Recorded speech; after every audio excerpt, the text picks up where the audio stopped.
As you're finding your seat, I want to welcome you this morning, and hopefully when you came in, you got an information card. You'll notice some information about activities that are going on here at Riverbend in the coming weeks. One of them you might want to make note of if you are familiar with the sport of football. I don't know if there's anybody here who is, but we have a men's breakfast coming up in a couple weeks, and our guest speaker is a guy named Mike Singletary. He played football up in Waco for the little Jerusalem on the Brazos school, Baylor, Sikkim Bears, and for the Chicago Bears, which I always thought was poetic. But he's going to be at our men's breakfast in a couple of weeks. You can find out information on that information card or online, or you can actually call up to the office. We have people that will hopefully answer the phone and let you know what's going on. But I'm really glad that you're here today. Thank you for being here, because today we are going to take the opportunity to pull the curtain back on the heart and the soul of Riverbend Church. And a lot of what the heart and the soul of Riverbend Church is about is represented on this stage behind me. The musicians who are going to share with us today are all part of our ministry staff. They're all pastors here, and they work to serve you here at Riverbend Church. Now, many of you are familiar with the guy behind the piano, Mr. Carlton Dillard. You recognize him? Carlton has been at Riverbend Church for 30 years, and really, we are here today. It's his fault we're here today. He is the one who had the artistic vision and the courage to be experimental, to try new things. When contemporary music was not allowed in the church, Carlton was the guy who took the shots to champion that. And much of the architecture of artistic excellence that is part of this community is thanks to Carlton's leadership for the last 30 years. It was 30 years ago that Carlton set aside a lucrative job as a used car salesman to become the worship pastor at Riverbend Church. It was actually new cars. Thank Okay, new cars. you. He sold a lot. He sold a lot. Cobra. You sold a lot of undercoating and fabric conditioner. Of course, that's where you make the money. That's right. So they called him the Cobra, by the way. But you may not recognize some of the others. You probably recognize Casey McPherson, our resident worship leader. And Casey is the poster child for Riverbend Church. Casey represents what a community of grace really looks like, a community that embraces people right where they are, in their mess, in their imperfection. But Casey is also the biggest champion for the culture of Riverbend, because Casey really understands and champions the idea that this is a place where you can come right where you are, just as you are. And Casey is a supremely generationally talented musician. In fact, last night until the wee hours of the morning, he was in Nashville at a music festival being a rock star. And so if you fall asleep during one of the songs, we'll understand that he flew in over the night last night and got here to be with us today. You may not recognize the guy on the drums, but he has preached here before. This is Pastor Aaron Four. And Pastor Aaron Four is an unapologetic punk rocker. I mean, he grew up in Southern California in the 80s when punk rock was kind of in vogue, and that was his native musical language. But he's also a pastor's kid, which explains exactly why Aaron fits here at Riverbend, because I think there's a lot of closet punk rockers here at Riverbend.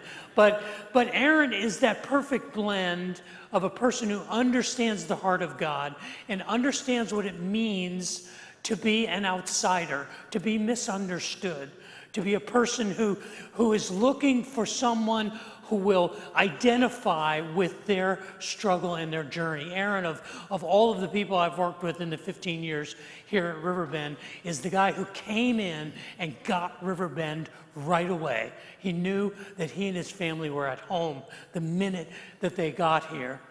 You may not recognize Pastor Kevin Hedges right here at the keyboard.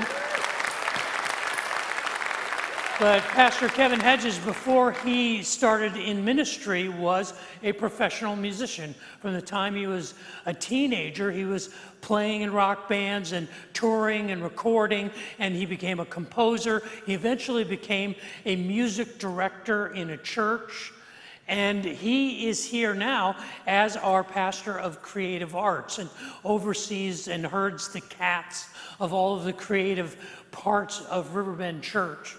The two guys on the outside are the Taylor brothers. Tylen, the older brother, on the right, and Travis, the younger brother, on the left. Tylen is our communications director, our pastor of communications, and he happens to be my personal muse. But Tylen left a career position in a design and marketing firm in Chicago to come here and kind of help us understand how to communicate and engage with our culture and with each other. And so Tylen and his brother, who just joined us last year, Travis Taylor, is our pastor of young adults, and we stole him from a church in Southern California where he was their worship leader and their sort of go-to guy, and he is now our pastor over young adults and the next generation. And all of these individuals are supremely talented musicians and pastors, and they have dedicated their lives to serving here at Riverbend. And so today I want to invite you to hear their heart and to enter into the heart and the soul of worship. But before we make that journey together, would you pray with me? Father in heaven, I would ask that the words of our mouths and the meditations of our hearts would be pleasing in your sight, and that you would remind us of the beauty of these expressions of our hearts, and that we might enter into an experience with you in the heart and soul of worship. For we ask this together in Jesus' name. Amen. Good morning, Resonate. I get the pleasure of attending all three services every Sunday, and it's a joy of mine. And like these guys up here, we all grew up around music, learning music at an early age. For me, as Dave mentioned, piano lessons and recitals, and then discovering what it means to be in a rock band at age 14 and playing in bars. I don't know how they snuck me in, but they snuck me in somehow. And then making records at 19, and as Dave mentioned, composing music for film, and making more records, and becoming a music director at a church for 15 years. So music really was my identity, is everything that I did, and from a very young age, it was everything I wrapped myself into. And in San Francisco especially, I was living out my dream of being that working musician. But something happened about 7 or 10 years ago, I'm not sure exactly the time, but something happened that kind of changed my whole outlook and my experience with music. And I'm still figuring out, honestly, I don't have all the pieces there, but one of the things that I think I've discovered is that I've realized that music became something that I worshiped, that I put above just about everything else. And for me, it became a craft, something that I could find or seek perfection in. I was trying to make it just right and get to this point where it would fulfill me in a certain way. It's also the place where I could escape to. I could find refuge, I can find comfort, can find a lot of affirmation. So I poured myself into it, just like a lot of us have with other things. And you know, if you pour yourself into something, you can also get to that point where a few things can happen, and they did for me, where you feel like, is that all there is? It doesn't quite fulfill you the way you expected it to. And sometimes you kind of feel like you hit a bottom with it. And those are the things I experienced. I was so into music and putting it at such a high place in my life that I can no longer enjoy it. I was always analyzing it. And it became very, very difficult to me, almost like musical snobbery in some ways. But then some things changed recently. A lot of it's through the experiences I've had playing with the Immerse worship team. Sunday nights with Casey and the band, we are able to have that experience that I've been longing to get. And I know for everyone, experiences in music are different. It's a kind of an important part of just about everyone's life. We're so surrounded by it.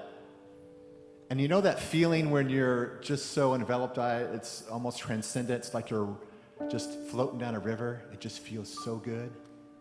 Well, I lost that, and I'm starting to recapture that, and I'm very thankful. I'm reminded of what that's like.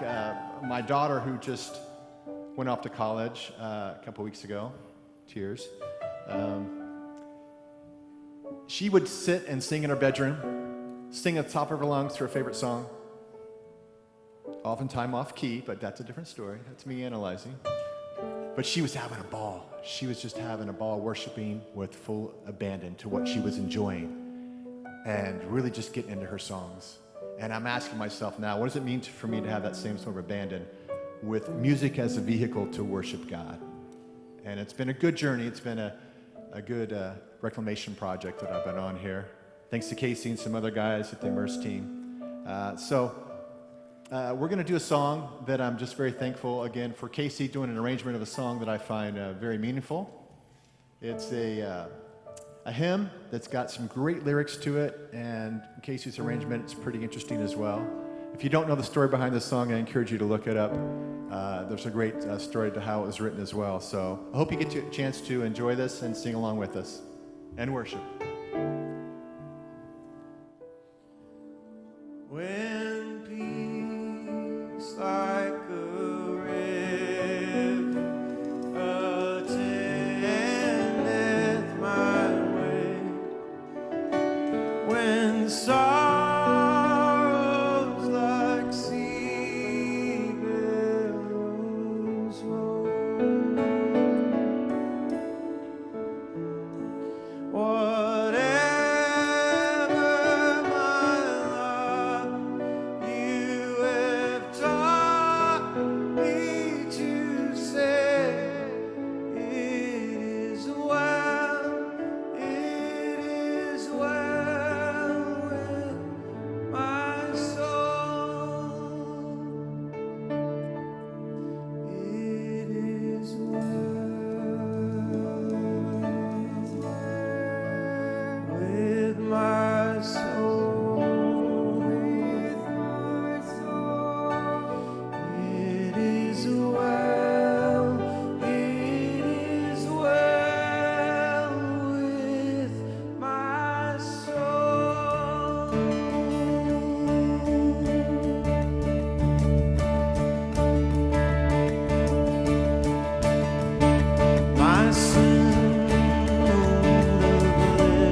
You may be seated.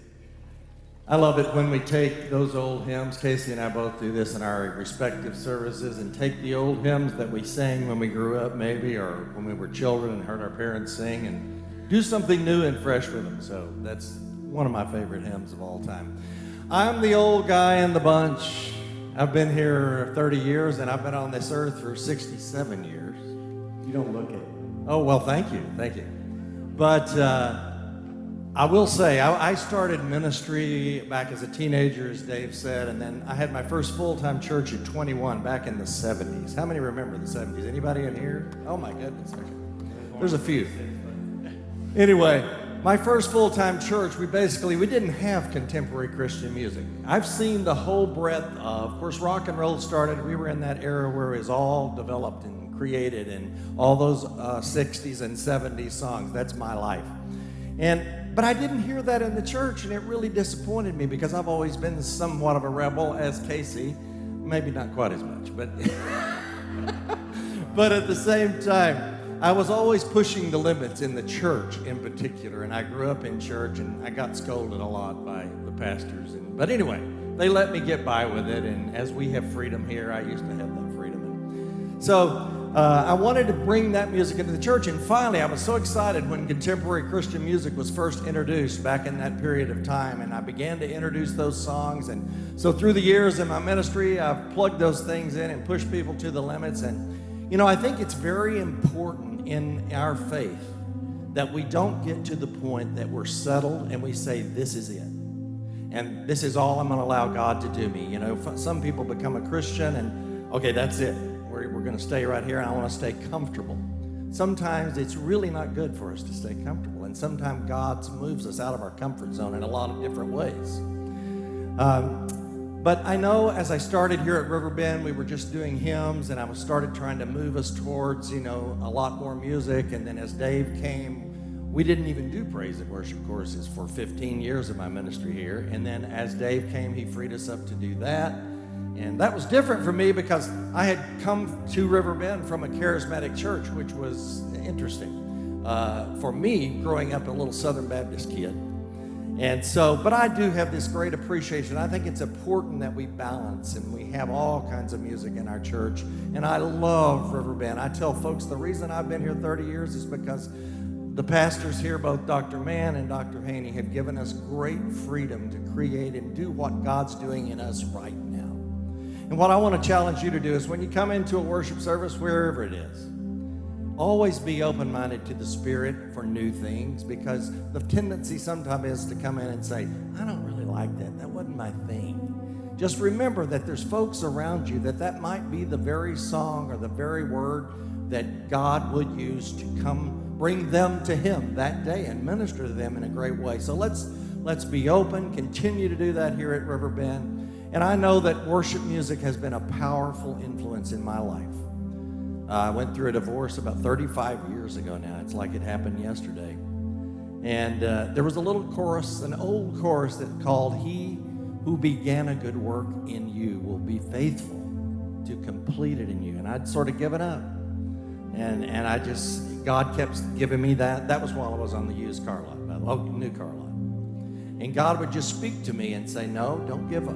I have a plan. And that was about 6 months before God opened the door to come to this church. And then I knew His plan. I knew what He had for me. And it's through worship even now that I just go to, sometimes at home, sometimes in my office, just sit down and play these great songs of worship. And it heals my heart in so many ways. And I pray that it will do that for you. We want to sing with you a song today. I know you all have sung it here. We've sung it in Celebrate. The goodness of God. God has been faithful. It says, in all my life, you have been faithful. In all my life, you have been so, so good. With every breath that I am able, I will sing of the goodness of God.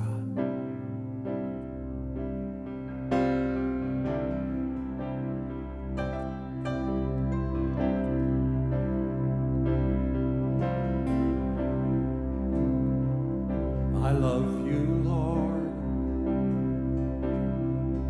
Oh, your mercy never fails me. All my days I've been held in your hands.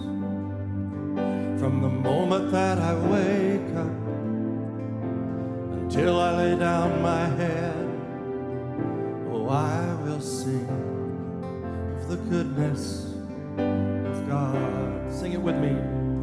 All my life. And all my life you have been faithful. And all my life you have been so good. With every breath that I am able, oh, I will sing of the goodness of God. I love your voice. You have led me through the fire, and in the darkest night, you are close like no other. I've known you as a father, I've known you as a friend, and I have lived in the goodness of God. Sing it out. All my life you have been faithful, and all my life you have been so good. With every breath that I am able, oh, I will sing of the goodness of God. 'Cause your goodness is running out. Come on. 'Cause your goodness is running out. It's running after me.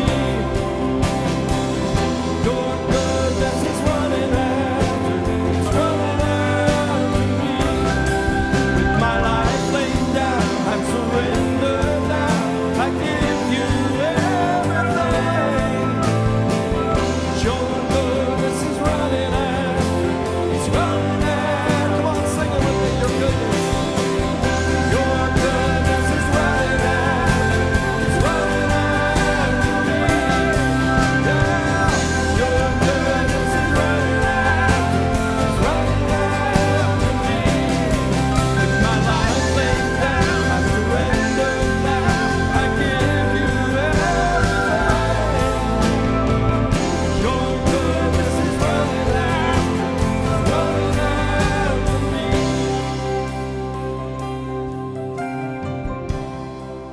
Sing it out now. All my life.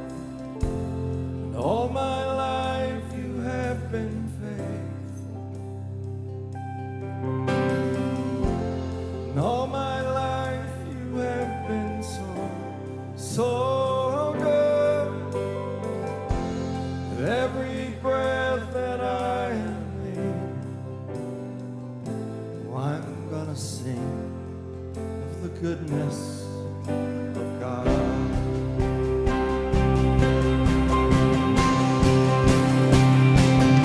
Sing it. All my life you have been faithful. God, you're faithful. All my life you have been so good. With every breath I'm able, oh, I'm gonna sing of the goodness of God. Oh, I'm gonna sing of the goodness of God.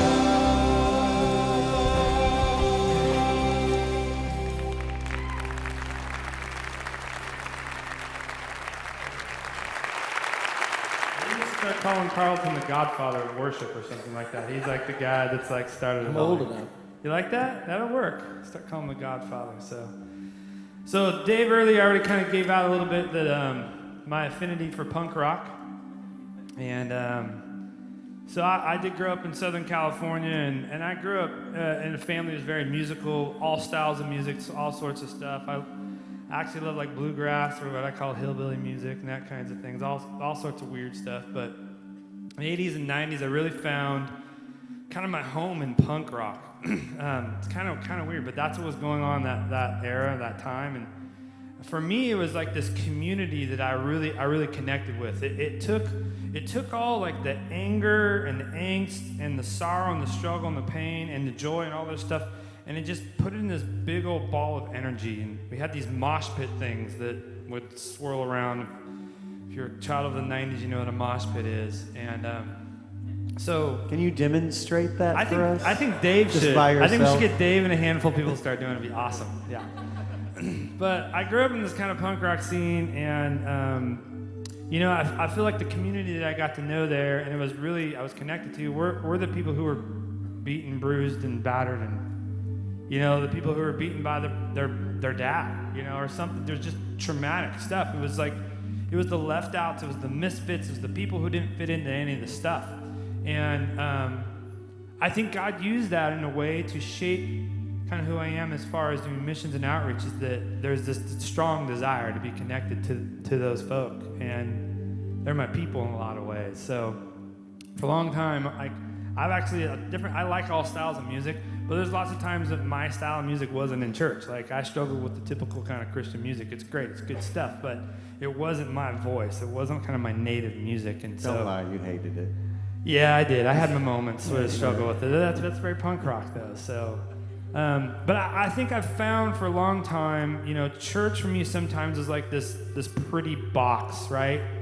And it was like, here's all our pretty like stuff. It's all in a row. It's all set. And punk rock was so far outside of the box. It was just totally different. And you know, for me, worship is not. I love being here with you guys and worshiping. But I've had so many experiences worshiping God in the middle of a concert, in the middle of a bar, playing music there, in the middle of a mosh pit, if you could believe. I feel like God is there in those moments with people when they're in pain, when they're struggling, in the real stuff. I feel like God's right in the middle of that, and we can worship Him in the midst of that. I found myself worshiping God playing drums in the middle of a bar at 1 a.m, and I think it's real to me. It's just as valid to me as being on the stage and doing this with you guys. And so for me, that's kind of part of the heart of what this is. And so we're gonna to kind of express that today and kind of sense that a little bit today, and maybe you feel that way too, I don't know, but we're gonna do something crazy. We're gonna push the limits like what the Godfather talked about earlier. We're gonna play a punk rock song today, all right? There's some I think the punk rock thing, the rebelness runs through Austin and Riverbend, and it's like so beautiful for me, and I love it. Okay, that's why he said I'd fit in here. But we're gonna play a punk rock song today, and as we sing this, I want you to sing it for the people who would never step foot in church, the people who you love, who are hurting and beaten down by life. I want you to sing it for you if you got a lot of pain today and struggle. You can worship God that way in that real rawness. I think that's part of what this punk rock thing is for me. So here's what I need you to do, guys. I want you to stand up because you can't do punk rock sitting down. It's just not right. Mike Ness, if your old number is great, he would not be happy. So here, we're going to kind of teach you some of the chorus of this song and hopefully help you be able to engage with this and be able to worship with this today. So we got an E minor there. So I'm going to sing a line, and then you guys sing with these guys. You'll start to get the hang of the sorrow part. And there will be sorrow. There will be sorrow. There will be sorrow no more. Let's do it one more time. There will be. There will be sorrow. There will be sorrow. There will be sorrow no more. You guys got it. 1, 2, 3, 4.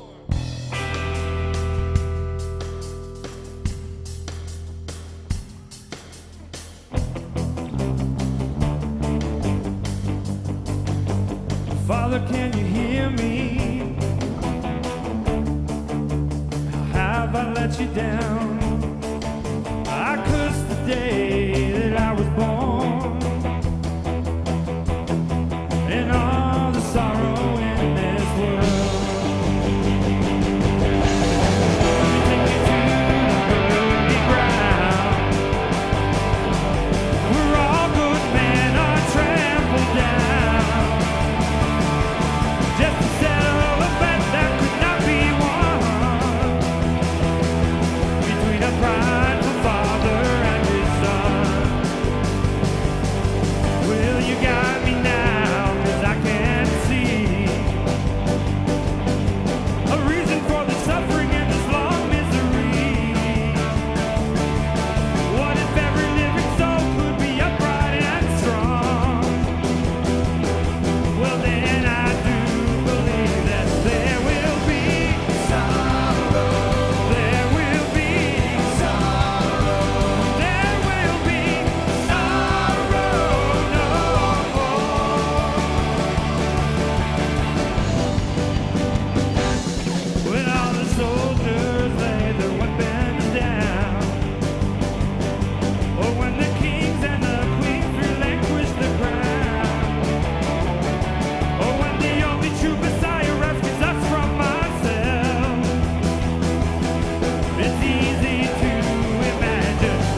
Punk is not dead. It's alive in Riverbend, baby. This is your best day ever. This is seriously like the best day ever. Punk is in my church. I feel like Jesus can Sit come down. back now. Jesus can come back now. It's all good.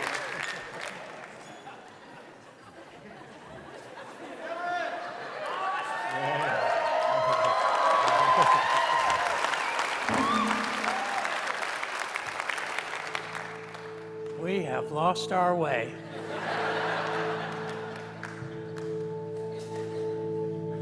We have lost our way when the form matters more than the Father. When we forget the joy that a father has when his children bring him gifts, even out of their brokenness, out of their imperfection, gestures, offerings, gratitude.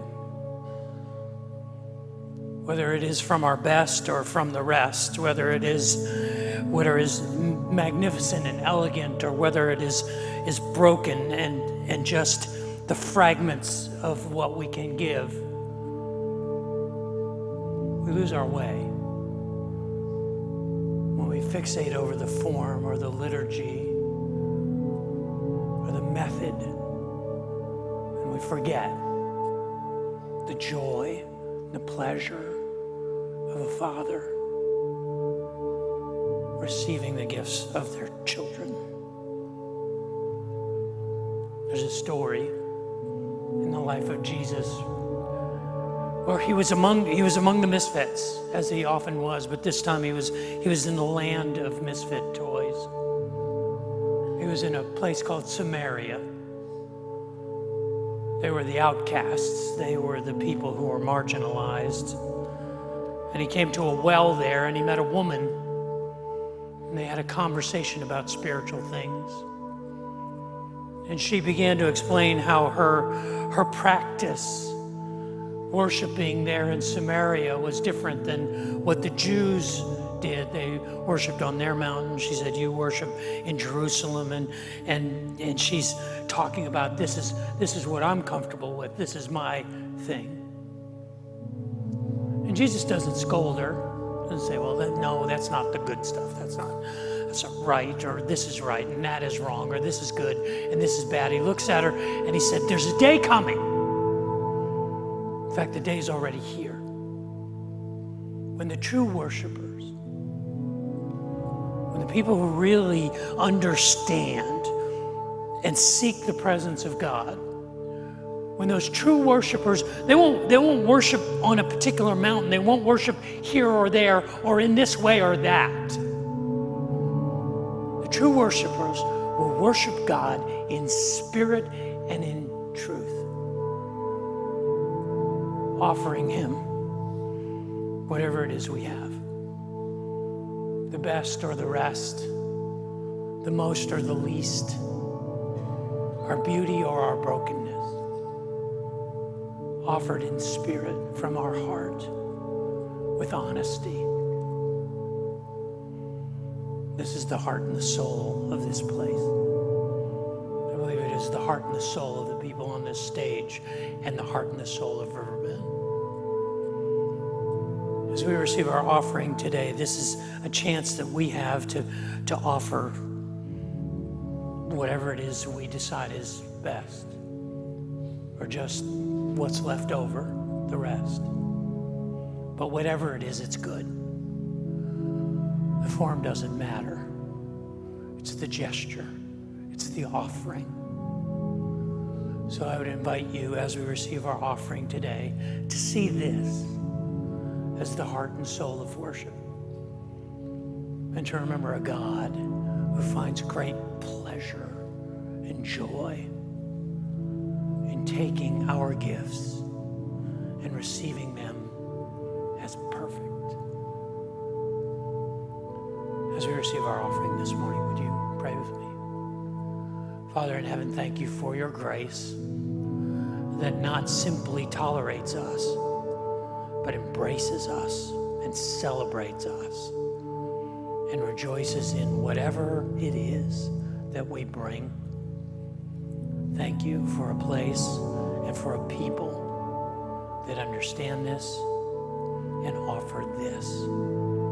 For we bring this to you in the name of the Father and the Son and the Holy Spirit. And all God's people said, amen.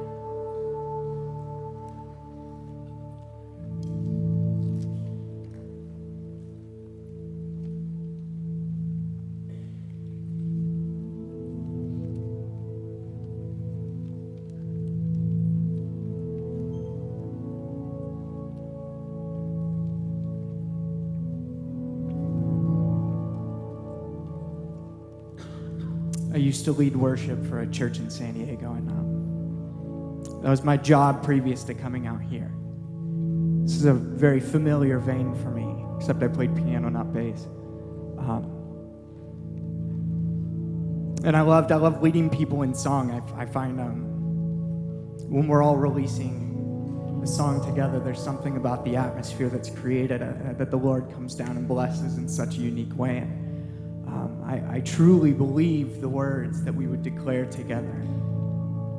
They never did me wrong and they never steered me wrong, so it was always such a blessing. I love the genre of worship, I love the feel of worship, the environment, and being able to worship God strictly because He is worthy of our praise. Until July 29th, 2015. Which is when I woke up in a hospital bed, diagnosed with cancer.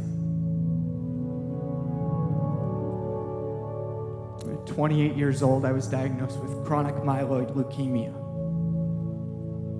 It's a blood-borne cancer that to this day I treat. I take chemotherapy on a daily basis in the form of a pill. It's a tough pill to swallow.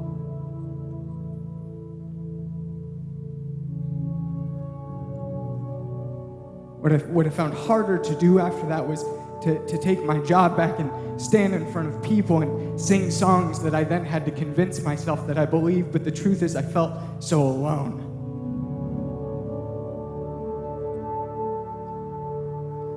See, worse than a cancer diagnosis, that morning when I woke up, I was diagnosed with an identity crisis.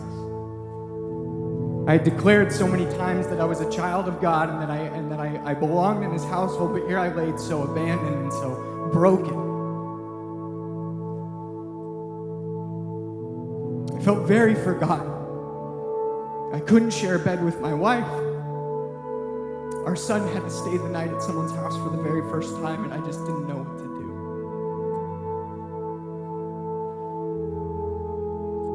But I believe that if I just kept singing and singing to God, that something would happen, something would change.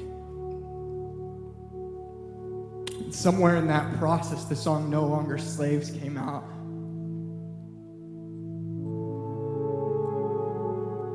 If you ever have one of those songs where you go, I feel like that's just written for me, and if not for me right now, just for me in this season. In the song we sing, I've been born again into your family, and your blood flows through my veins.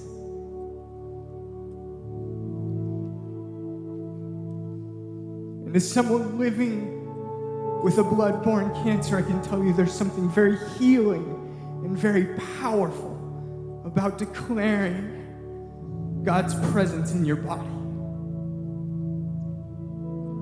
Declaring His goodness around you. That all the fears that I had from the situation could be thrown by the wayside, because I do believe that God is up to something bigger. And I do believe He redeems everything. And I can keep pressing on that.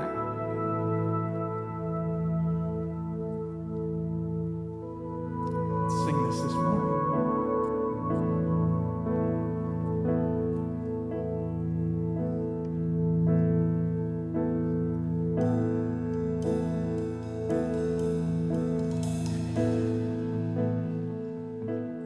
You unravel me with a melody,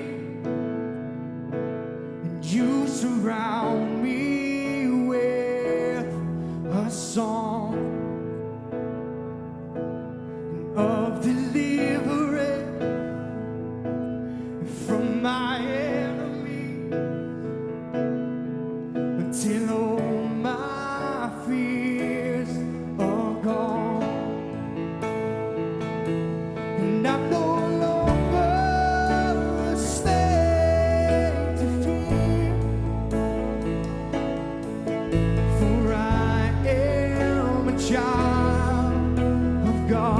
I am, yes I am, and I'm no longer a slave to fear, for I am a child of God.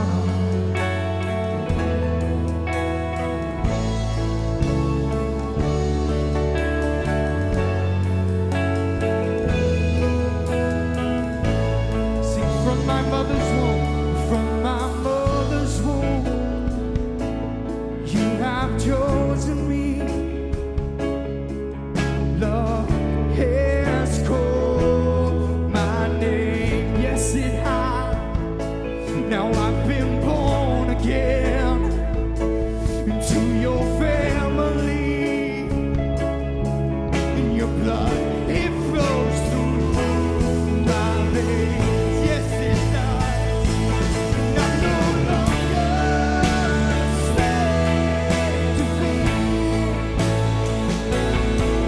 for I am a child of God. Yes, I am. Yes, I am. I'm no longer a slave to fear, for I am a child of God. Sing that out. I'm no longer a slave. I'm no longer a slave to fear, for I am a child of God. Yes, I am. Yes, I'm no longer a slave to fear, for I am a child of God.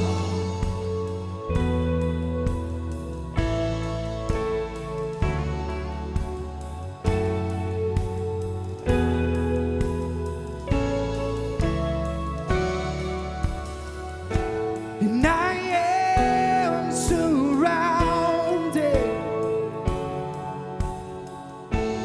by the arms of the Father, and I am surrounded by songs of deliverance. We've been liberated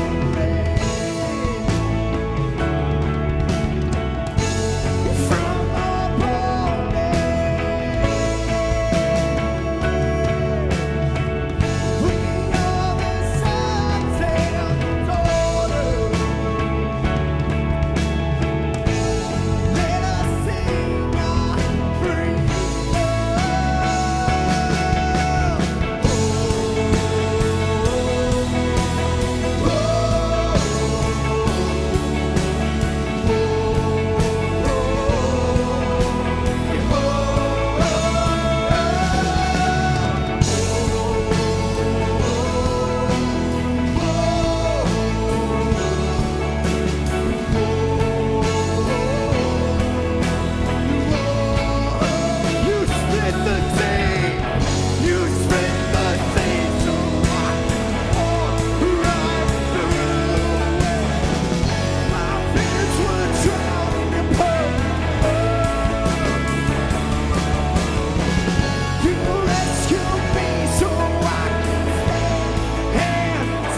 For I am a child of God, and I'm no longer a slave to fear. For I am a child of God.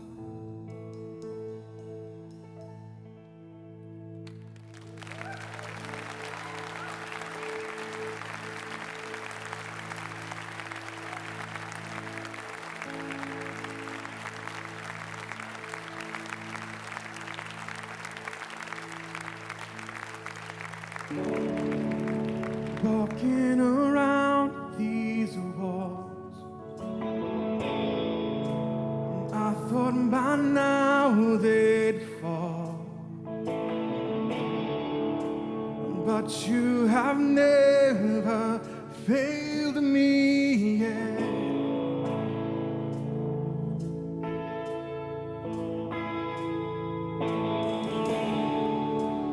Waiting for change to come,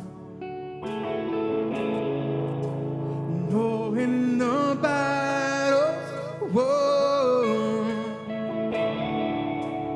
For you have never failed me yet.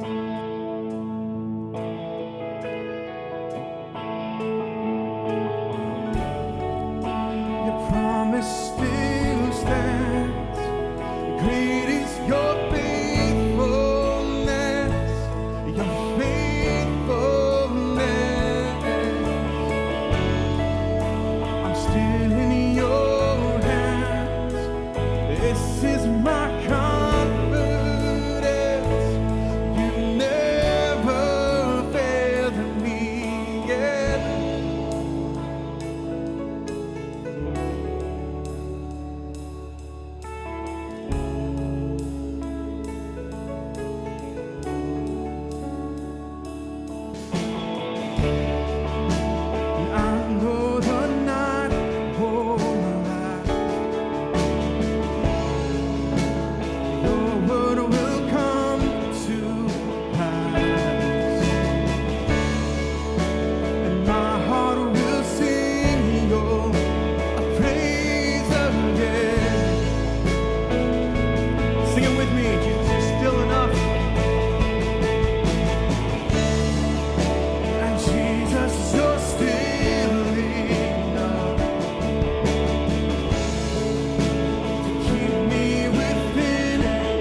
So we were all supposed to talk. You guys can be seated.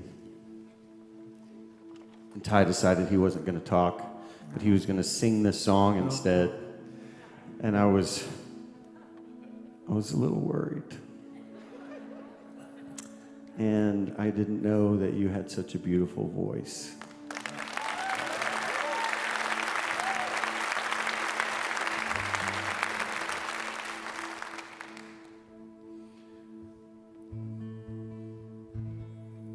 Well, you guys know me. I had to tone it down for the other two services.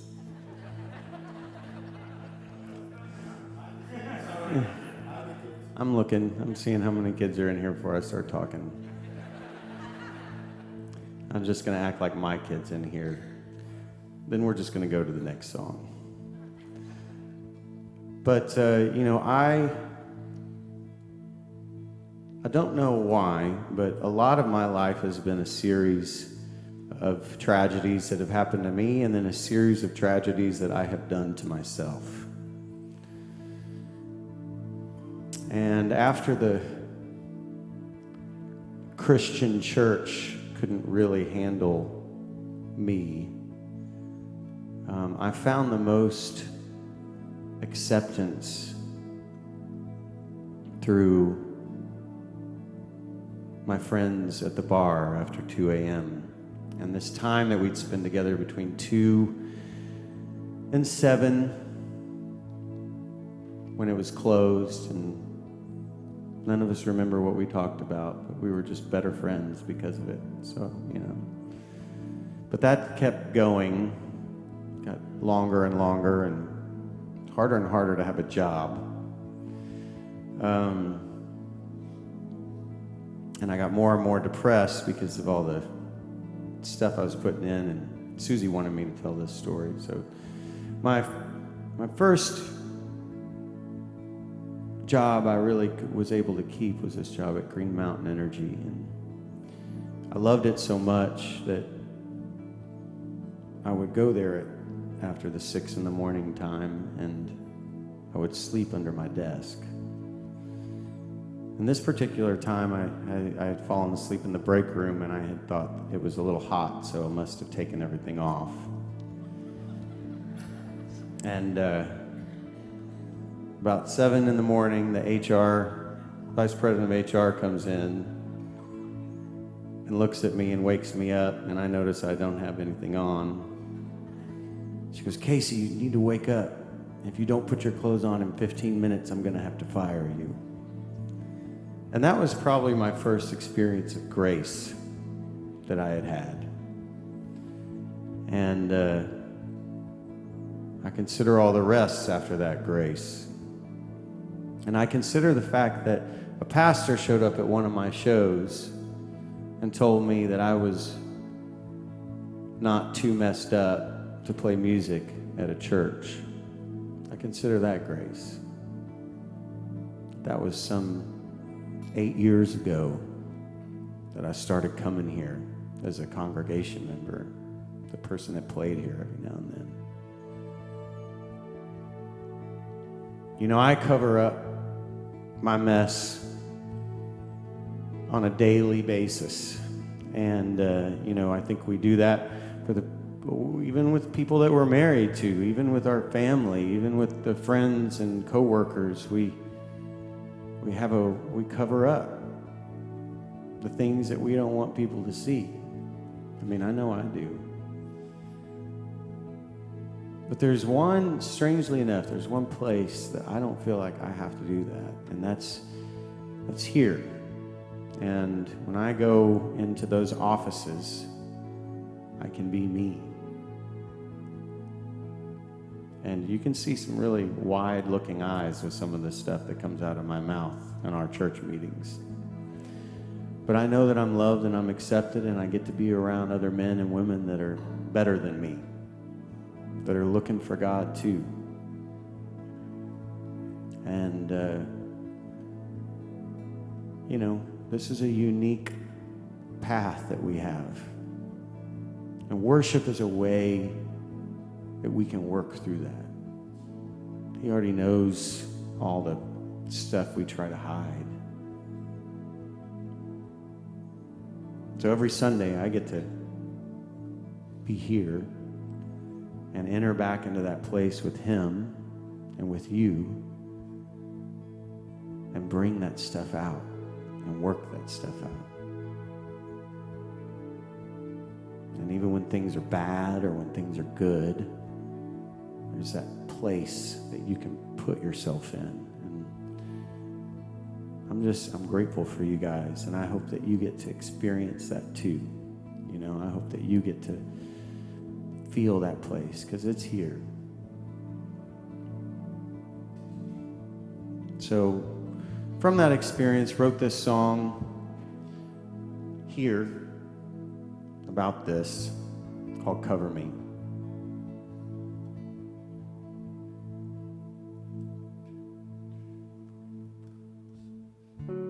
If you guys would stand with us and let's sing this. This is our last song.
Stay.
you cover me.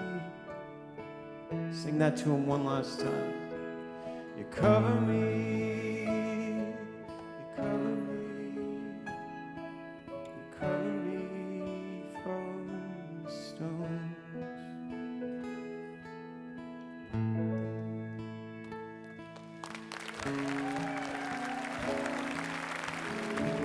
You know, when you get right down to it, our life is defined best by who we live for and who we live with. People on this stage live for Him, for you. They are your shepherds, your servants. But they also live with you. We live for Him, with each other. And it's in that way that we truly worship. Thank you for being here today. Have a great week. Go in peace.